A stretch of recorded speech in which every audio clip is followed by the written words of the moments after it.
नमस्कार दोस्तों, मैं राहुल जेमन। रीजनिंग क्लास में कल हम डिस्कस कर रहे थे क्लॉक टेस्ट पर। हम क्लॉक की बेसिक थ्योरीज पढ़ चुके हैं, साथ ही साथ 0 डिग्री के एंगल तक को हमने कवर कर लिया था। आज हम देखेंगे 180 डिग्री और साथ ही साथ 90 डिग्री का निर्माण। 180 के बारे में हम चर्चा करें तो 180 डिग्री का कोण, 180 का एंगल जब भी बनता है किसी भी बिंदु से दो रेखाएं, ये दो किरण में जिन्हें कहो अपोजिट डायरेक्शन में जाए तो यहाँ इस बिंदु का निर्माण होता है 180 डिग्री का। इसे घड़ी के परिप्रेक्ष्य में अगर मैं देखूं, घड़ी का रेफरेंस में बात करूं तो एग्जैक्ट मैंने 6 बजे देखा है कि यह वह समय होता है जब घंटे और मिनट का कांटा एक दूसरे के बिल्कुल अपोजिट और अपोजिट होते ही वह आदर्श समय जब डिग्री का निर्माण होता है 180। जिस प्रकार 0 डिग्री का आदर्श समय का मान था 12 बजे, उसी प्रकार 180 डिग्री का आदर्श समय का मान है 6 बजे। यही 6 बजे आपको ध्यान रखना है। यह आदर्श समय आगे आपको हेल्प करने वाला है, वो करेगा कैसे उसे आगे डिस्कस करेंगे। इस 180 डिग्री के भिन्न भिन्न नाम क्या हो सकते हैं? बचपन में हमने पढ़ा है 180 डिग्री के कोण को हम कहते हैं सरल कोण। सरल कोण के अलावा पर्यायवाची शब्द के तौर पर हम कहते हैं ऋजु कोण। ऋजु कोण के अलावा घड़ी का जो डायल है वह बिल्कुल दो बराबर भागों में बढ़ गया। ये जो डायल है इसके बिल्कुल दो बराबर भाग है। 6 बजे के अलावा किसी भी समय पर जब भी 180 बढ़ेगा तो डायल होगा वो दो बराबर भागों में बटेगा। साथ ही साथ जो सुइयां हैं वो एकदम एक दूसरे के विपरीत दिशा में, तो कहेंगे सुइयों का विपरीत दिशा में होना।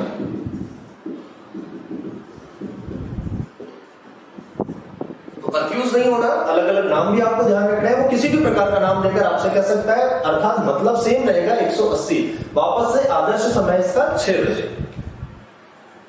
फिर से मैं बात करूं इसमें पूछा जाने वाला सवाल कि 1 घंटे में निर्माण कितनी बार। जिस प्रकार 0 डिग्री 1 घंटे में एक बार, 180 डिग्री भी सेम 1 घंटे में एक बार, तो यह 12 घंटे में जितनी बार वह 11 बार, तो यह भी 11 बार, और 24 घंटे में 0 डिग्री की तरह यह भी 22 बार। बात यह है कि इसमें त्रुटि कहां हुई? 0 डिग्री में त्रुटि हमने पढ़ी थी, उसके आदर्श समय 12 पर। इसका आदर्श समय अभी अभी हमने देखा, इसका आदर्श समय 6 बजे।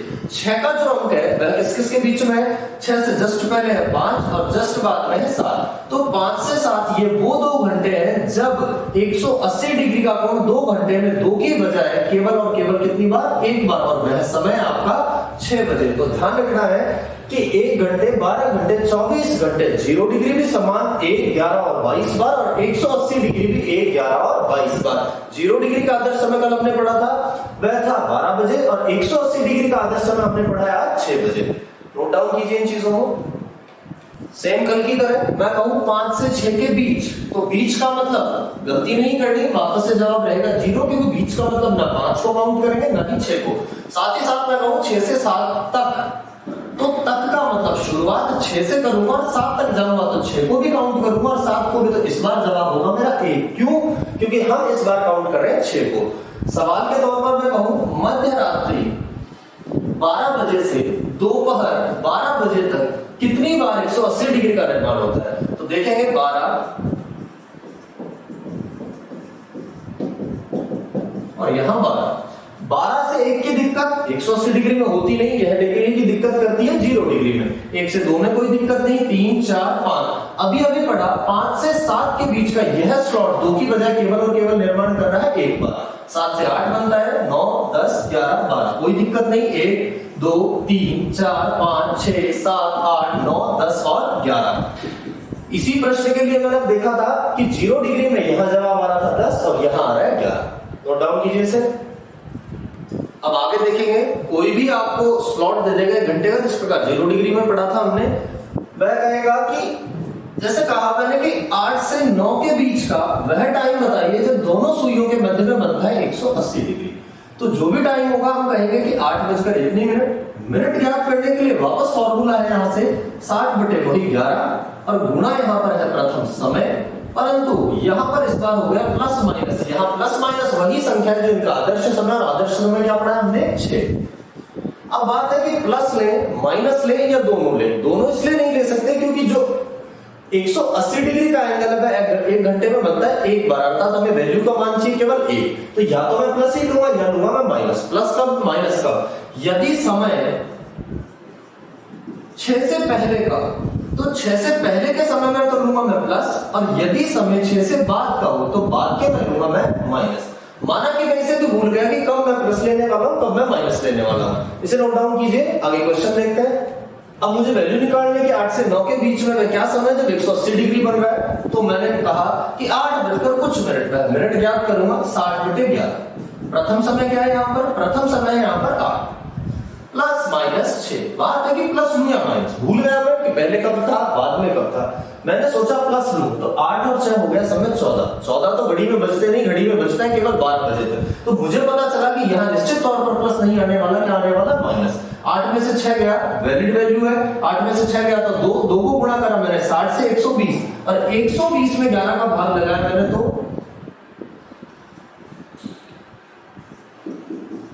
यहां से शेषफल बचा 10। वैल्यू क्या आई मेरी 10 सही 10/11। तो लिखूंगा 8 बजकर 10 सही 10/11। कल मैंने आपको ट्रिक बताई थी जिसके द्वारा हम सीधे आंसर दे सकते हैं ऑप्शन से।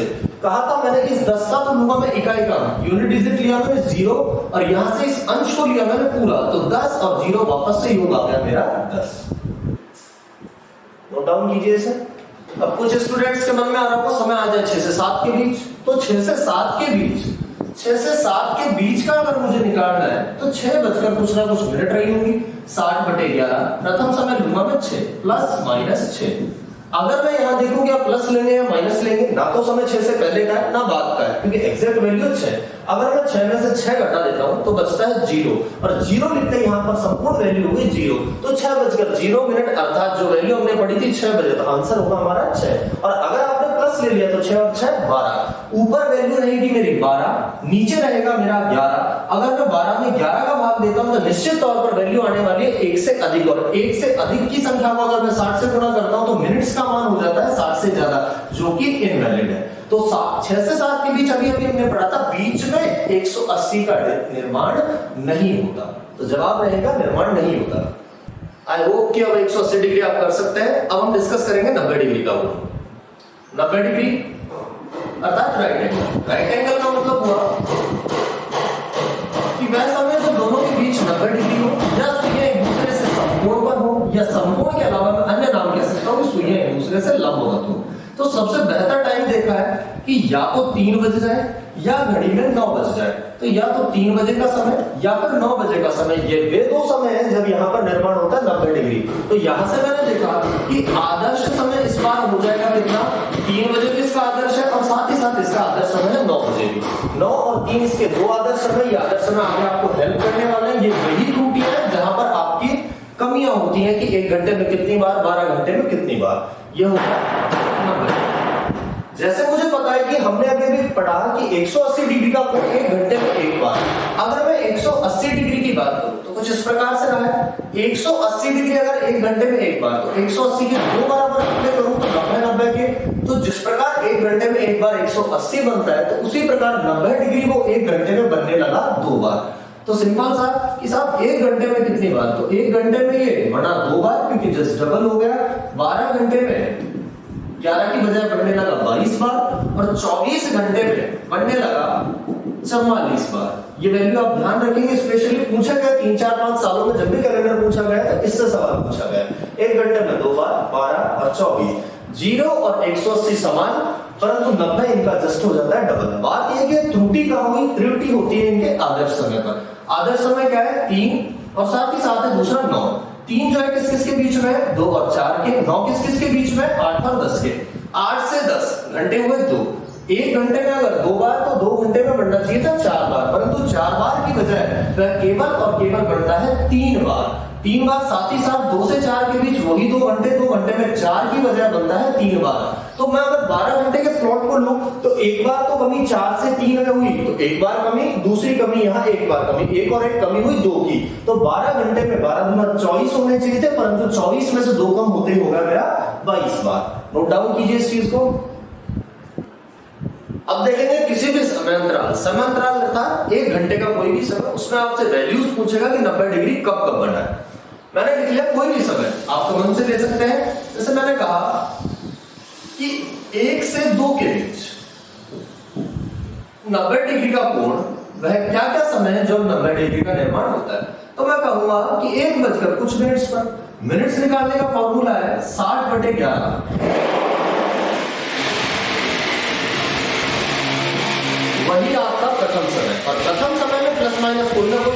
वह प्लस माइनस होगा क्या, इसका आदर्श समय, और आदर्श समय में 3 और 9 में से इस बार लेंगे 3 को।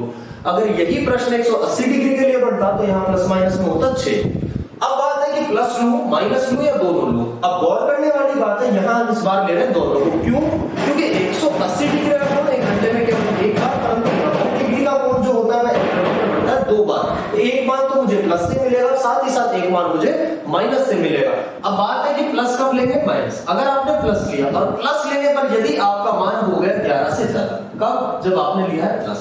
प्लस लेने पर यदि मान 11 से ज्यादा हो जाए, 11 से ज्यादा होने पर उसमें से आप माइनस कर देंगे उस वैल्यू में से 12 को, अर्थात उस वैल्यू को सब्सट्रैक्ट करेंगे उसमें से आप 12 को। साथ ही साथ अगर आपने माइनस लिया, माइनस लेने पर यदि आपकी वैल्यू हो गई ऋणात्मक, ऋणात्मक वैल्यू, नेगेटिव वैल्यू में इस बार आप ऐड कर देंगे यहां पर 12 को।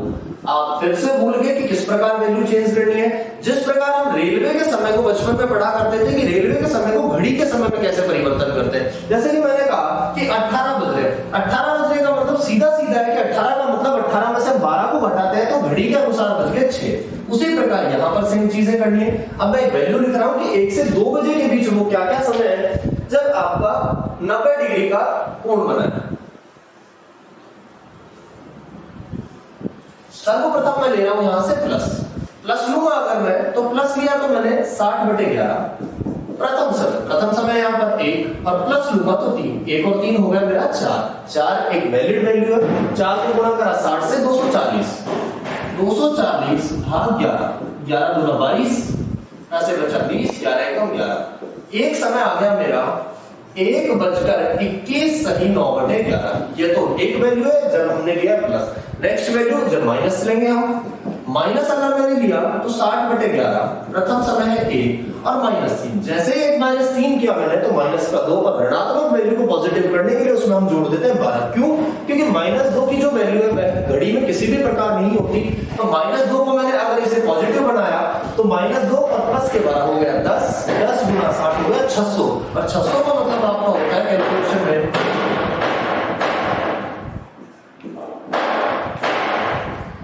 54 सही 6/11। तो 1:54 सही 6/11। डायरेक्ट ट्रिक से भी आप सवाल का जवाब दे सकते हैं। वही 21 का इकाई का, 54 के इकाई का, इनके अंशों को जोड़ूंगा तो 1 और 9 10, यहां से 6 और 4 10। इस प्रकार आप 90 डिग्री किसी भी समय का आप निकाल कर बता सकते हैं। नोट डाउन कीजिए इसे। एक छोटी सी चीज नोट करने वाली, अब तक जो भी घड़ी में हमने पढ़ा है, एक फॉर्मूला पढ़ा है 11y/2 - 30x। एक तो यह फॉर्मूला, साथ ही साथ 0, 180 और 90। इन तीनों का 1 घंटे में, 12 घंटे पर 24 घंटे में निर्माण कितनी बार होता है। एग्जाम के पॉइंट ऑफ व्यू से देखो, एक तो इस फॉर्मूले से सवाल पूछे गए तथा इस थ्योरेटिकल पोर्शन से पूछे गए। 0 डिग्री का निर्माण के समय फॉर्मूला बेसिस क्वेश्चन यहां से पूछने की संभावना बहुत कम है। इन दोनों चीजों को आप मोस्ट इंपॉर्टेंट कर लीजिएगा, ध्यान रखें इसका। अब हम डिस्कस करेंगे टनकार से संबंधित प्रश्न। टनकार से आशय क्या है? यहां पर सवाल का लैंग्वेज कुछ ऐसा रहेगा कि कोई घड़ी 1 घंटे में 1 टनकार, 2 घंटे में 2 टनकार, जैसे ही 3 बजते हैं घड़ी में तो 3 टनकार। जिस प्रकार हम देखते हैं कुछ घड़ी इस प्रकार की आती है तो 1 बजते 1 टनकार, 2 बजते 2 टनकार, 3 बजते 3 टनकार। तो जैसे उस घड़ी में 12 बजते हैं तो वह 12 बार लगाकर सिग्नल देती है कि घड़ी में टाइम हो गया 12। इन्हीं से संबंधित प्रश्न कैसे आते हैं? कहेगा 1 घंटे में या 1 बजते ही 1 बार, 2 बजते ही 2 बार, 3 बजते ही 3 बार। तो इसी प्रकार वह 12 घंटे में कितना बार बजेगी, या कह देगा वह आपसे 24 घंटे में कितना बार बजेगी। तो 12 घंटे का मतलब आधा दिन है और 24 घंटे का यहाँ पूरा दिन है। सवाल को देखेंगे कैसे कि 1, 2,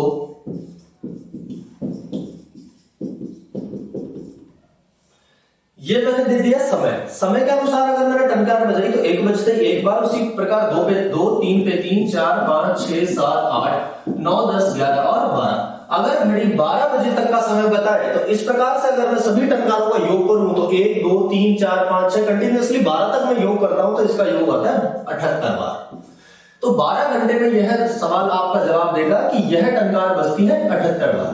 और अगर मैं 24 घंटे का निकालूं तो 24 का मतलब ये तो नहीं कि 12 के बाद 13 बनने लगे, वापस से 1 से लेकर 12 अर्थात 78 का डबल 156 टाइम।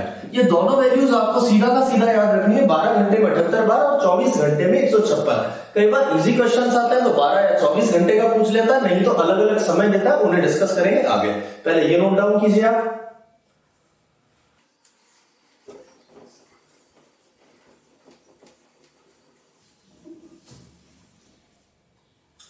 अब सवाल में आपसे कह दिया उसने कि एक बजते ही एक बार, 2 बजते ही 2 बार, 3 बजते ही 3 बार, इसी प्रकार कुछ वो आपसे कहे कि 3 दिन में कितनी बार वह टंकार बजाएगी। 3 दिन का पूछ लिया, उसने कहा 1.5 दिन में बताइए। 1.5 दिन के अलावा उसने कहा कि आप बताइए 27 घंटे में कितनी बार, या कह दिया उसने 9 घंटे में कितनी बार, या उसने कह दिया 17 घंटे में कितनी बार। तो इन सभी क्वेश्चंस को बारी बारी से देखते हैं। आपको निकालना 3 दिन का। एक दिन का आपको पता है 156 बार, तो हम 3 दिन का निकालने के लिए करेंगे इसको मल्टीप्लाई 3 से। तो 156 को 3 से करा तो हमने वैल्यू आएगी आपकी 468 टाइम्स। साथ ही साथ मुझे निकालना है इस बार 1.5 दिन का, तो मुझे एक दिन का एग्जैक्ट पता है कितनी बार, 156 टाइम, और आधे दिन का मतलब हो गया मेरे 12 घंटे। 12 घंटे का मतलब 78 टाइम्स। इसको मैं यूज करता हूं तो 234 टाइम्स। अब देखेंगे 27 घंटे का कैसे निकालना है। 27 घंटे का मतलब अभी अभी हमने 1 से लेकर लगातार 12 तक की संख्याओं को जोड़ा था। तो ये सभी सीक्वेंशियल नंबर्स यानी क्रमागत संख्याओं का योग करने के लिए गणित में हमने एक फॉर्मूला देखा है, n into n plus 1/2। इसकी वैल्यू हमारे पास 78 आ रही थी। यहाँ n का मान वह संख्या जो सबसे बड़ी है, तो यहाँ संख्या है 12। 12 गुना 12 प्लस 1, 12 को 13 से मल्टीप्लाई करके अगर मैं 2 से डिवाइड करूं तो वापस से वैल्यू मुझे मिलती है 78। अब मुझे निकालना है 27 घंटे का, तो यहां पर क्या n की वैल्यू मैं 27 लिख दूं? नहीं, n की मैक्सिमम वैल्यू वही होगी जो घड़ी का मैक्सिमम मान, और मैक्सिमम मान कितना है 12। तो कभी भी गलती ऐसी नहीं करनी कि यहां पर आप n का मान 12 से बड़ा रख दे, 12 से बड़ा नहीं रखेंगे। अब मुझे निकालना है 27 घंटे। 27 का तो नहीं पता मुझे, पर मुझे पता है किसका, 24 घंटे का। 24 घंटे का अलग, 3 घंटे का मैं अलग से याद कर लूंगा। 24 घंटे का कितने टाइम्स, 156 बार। 3 घंटे का निकालने के लिए मैं इस फॉर्मूला में रख सकता हूं, क्योंकि 3 एक वैलिड वैल्यू है। 3 गुना 4 भाग 2, तो वैल्यू आई 6। 156 और 6 162। उसी प्रकार 9 घंटे का, 9 घंटे का निकालने के लिए यह वैल्यू 12 के बीच तक आती है, वैलिड वैल्यू है। 9 गुना 10 बटे 2, 90 को 2 से डिवाइड करूंगा तो वैल्यू आएगी मेरी 45 टाइम्स। अब मुझे निकालना है 17 घंटे का। 17 घंटे का मुझे पता नहीं है, 17 में से पर मुझे 12 घंटे का पता है। 12 का एग्जैक्ट सीधा सीधा निकलता है 78 टाइम्स, और 5 घंटे का निकालने के लिए 5 की वैल्यू यहाँ इस फॉर्मूले में रखूंगा, तो 5 गुना 6 भाग 2, तो आई वैल्यू मेरी 15 और इसको जोड़ूंगा तो आएगी वैल्यू 93। वापस से फिर से मैं कह रहा हूं कि ध्यान रखने वाली बात यह है कि इस फॉर्मूले में वैल्यू आप 12 से बड़ी नहीं रख सकते। 12 घंटे का आपको सीधा सीधा ध्यान रखना 78 टाइम्स, और 24 घंटे का सीधा सीधा ध्यान रखना 156 टाइम्स। नोट डाउन कीजिए इन क्वेश्चंस को। अब नेक्स्ट टाइप के क्वेश्चंस देख रहे हैं। नेक्स्ट टाइप में देखेंगे interval basis questions. Interval basis question किस प्रकार से कहेगा आपसे, कोई भी घड़ी 12 टनकार बजाने में 22 सेकंड का समय लेती है। अब यहां पर 12 टनकार बजाने में 22 सेकंड का समय ले लिया। आपसे कह देगा 6 टनकार बजाने में समय क्या लेगी, तो हम सीधा सीधा कर देते हैं कि 12 का मतलब 12 टनकार बजाने में 22, तो 1 का मतलब 22/12 और गुना कर दिया 6 से। तो आपने 6 से डिवाइड करा तो यहां से वैल्यू आई 11, और 11 जवाब आपका हो गया गलत। तो गलत क्यों हुआ है? जब भी इस प्रकार के प्रश्न आ जाए टनकार बजाने से संबंधित, तो हुआ कुछ इस प्रकार होगा, पहली टनकार बजी होगी, दूसरी, तीसरी, चौथी, पांचवी, छठी, 7, 8, 9, 10, 11 और 12, इन सभी टनकारों को बजाने में टोटल टाइम लगा आपका 22 सेकंड। यह टनकार उसी प्रकार बजती है कि सबसे पहले मैंने बजाई पहली टनकार, और जो टाइमिंग मैं शुरू करूंगा तो वह पहली टनकार बजने के बाद शुरू होता है, वह पहली से जाकर मिलता है मुझे दूसरी पर। तो यहां पर निर्माण होता है एक अंतराल यानी अर्थात एक इंटरवल का। यह क्वेश्चन उसी प्रकार से है कि मैं कहूं कि 2 खंभों के बीच की दूरी 50 मीटर है, तो लगातार अगर मैं 3 खंभे लगाऊं तो दूरी कितनी रही होगी, तो 50 को 3 से मल्टीप्लाई ना कर 3 लगातार खंभे, अर्थात इंटरवल का निर्माण हुआ केवल 2 का, तो वह दूरी होगी 100 मीटर। या मैं कहूं दूसरी तरीके से, बंदूक की गोली छोड़ने से संबंधित प्रश्न कि 5 गोली दागने में उसे 8 सेकंड का समय लगता है तो 50 गोली में, तो वह समय जो पहली गोली चलाने में लगता है वह काउंट नहीं होता, समय काउंट होता है पहली से दूसरी, दूसरी से तीसरी, अर्थात निर्माण हो गया हमारा यहाँ इंटरवल। तो मैं देखूंगा 1 से लेकर 12 तक कितने इंटरवल हुए, लगातार मैंने इंटरवल देखे, तो इंटरवल की संख्या हो गई मेरी 11। तो 11 इंटरवल्स में टाइम लगा मुझे 22 सेकंड, तो 11 इंटरवल्स इक्वल्स टू 22 सेकंड, और मुझे निकालना है 6 टनकार। तो 6 टनकार में इंटरवल कैसे हुए, 1 2 3 4 और 5, तो 11 में अगर 22 तो 1 में 2 और 5 में मेरा जवाब हो गया 5 दूनी 10 सेकंड। अब बात है कि इंटरवल सीधा सीधा निकालने के लिए क्या करें, कई बार छात्र गलती करता है कि हम सीधा सीधा इंटरवल का मतलब है -1 कर दे। 1 माइनस नहीं होता, इंटरवल का अंतराल का मतलब होता है कि बड़ा पद माइनस छोटा पद। बड़ा पद कौन है यहाँ पर 12, छोटा पद कौन है यहाँ पर 1। 12 में से 1 गया तब जाकर मुझे इंटरवल मिले 11। अगर मैं 6 से 12 का पूछूंगा तो 6 से 12 का इंटरवल निकालने के लिए बड़ा पद कौन है 12, छोटा पद है 6। 12 में से 6 चले गया तब अंतराल मिले मुझे यहाँ पर 6। नोट डाउन कीजिए इन प्रश्नों को। अब सवाल की लैंग्वेज को बदलकर दूसरे तरीके से कैसे कर सकता है, कहेगा कि 12 टनकार बजाने में 22 सेकंड का समय लेता है। पहले हमने पढ़ा था 12 टनकार में 22 सेकंड, तो 6 टनकार में कितना समय। इस बार मैं कह रहा है 12 टनकार में 22 सेकंड का समय लेता है, तो 14 सेकंड में कितने टनकार बजेंगे। इस बार मुझे पूछेंगे टनकार कितने बजेंगे, तो मुझे पता है 12 टनकार का मतलब 12 तो नहीं लेना, मुझे लेने इंटरवल। तो इंटरवल बनकर आए मेरे कितने 11 इंटरवल्स। अब सीधा सीधा है कि 22 सेकंड में क्रिएट होता है मेरे 11 इंटरवल, तो 1 सेकंड में होगा 11/22 और 14 सेकंड में कितने इंटरवल्स बने होंगे, तो मल्टीप्लाई करूंगा मैं 14 से, 11 से 22 2 टाइम्स 14 से हो गया 2 7। तो अब बात है कि जवाब आपका 7 होगा या कुछ और होगा। मैंने पूछा है 12 टनकार में 22 सेकंड लगता है, तो 14 सेकंड में टनकार कितने बजेंगे। ये जो 7 वैल्यू है, यह 7 वैल्यू आपकी जिस प्रकार यहाँ 11 अंतराल है, तो यह 7 भी आपके अंतरालों को बताता है, ना कि आपकी टनकारों को। और जो अंतराल होते हैं वह टनकारों में से हमेशा एक कम होकर आता है, तो यहाँ 7 अंतरालों में आपके टनकार निश्चित तौर पर बजे होंगी 8। अगर मैं देखूं डायग्राम से तो 1 2 3 देख सकते हैं कि 12 टनकारों में 11 अंतराल, तो उसी प्रकार 7 अंतराल बनाने के लिए मुझे 8 टनकार बजाने पड़ेंगे। कैसे 1 2 3 4 5 6 और 7, तो ये 7 अंतराल, परंतु टनकार हो गए मेरी 8। तो इस बार आंसर रहेगा 8। गलती नहीं करनी है, कहीं आप 7 दे दें क्योंकि 7 वैल्यू है अंतराल की। नोट डाउन कीजिए सर। धन्यवाद दोस्तों, आज के लिए इतना ही। घड़ी में क्लास और लेंगे अब हम, और उसके साथ घड़ी को समाप्त करके कोई नया टॉपिक लेंगे। Thank you.